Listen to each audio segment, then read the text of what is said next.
یەکێک لە سەحابە خۆشەویستەکانی پێغەمبەری خوا صلی الله عليه وسلم ئیمامی عەبدوڕەحمانی کوڕی عەوف کاتی دەوڵەمەند بوو، وەزعی باش بوو، حاڵی باش و کۆمەڵێک برادەری زۆری هەبوو. بەڵام کاتێک کە قەدەری خوا لێ کەوت و فەقیر کەوت، هەندێک لە برادەرەکانی وەکو جاران هەڵسوکەوتیان لەگەڵا نەئەکرد. خێزانی گومانی خراپی بە براکانی برد کە برادەرەکانی ئەو سەحابە و تابعین بوون، ڕەزا و ڕەحمەتی خوایان لێ بێت.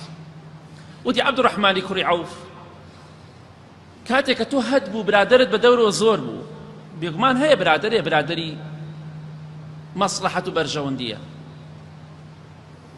کاتێک کە تۆ هەد بوو برادرت بە دەورەوە زۆر بوو، بەڵام ئێستا کە فەقیر و هەژار کەوتویتە برادەرەکان وەک جاران نایەن بۆ لای تۆ. نەیفەرموو ئەوانە بێوەفان، تۆ ڕاستەکەی، فەرمووی ئەوە ئەخلاق و ڕەوشتی جوانی ئەوانە کە وەک جاران نایەن بۆ لای من ئێستا. ئەوە ئەو پەڕی ڕەوشت جوانی ئەوانە. وتی چۆن؟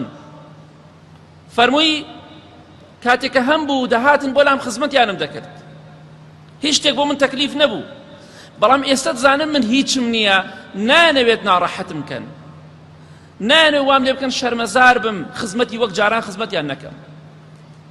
ئەمە ڕەوشتی جوانە، ئەمە ئەخلاقی جوانە. بەڵام ئێمە هەتا گومانی خراپ وەستا بێ، گومانی باش بە خەڵکی نابین. بەڕاستی ئەوەش ترسناکە، چونکە پێغەمبەری خوا فەرمووی صلی الله عليه وسلم زۆربەی گومانەکان ڕاست نییە، درۆیە.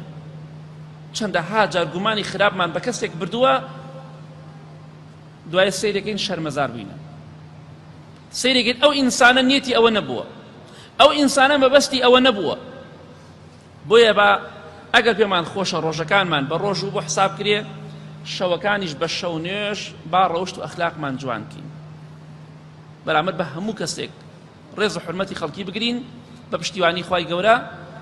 ئەو کاتە ئینشاءڵڵا ئێمە دەبینە کەسێک لەو کەسانی کە خوای گەورە دەرەجەی ڕۆژوان و ئەو کەسانی کە شەو نوێژمان بۆ دەکەن بۆمان دەنووسێت.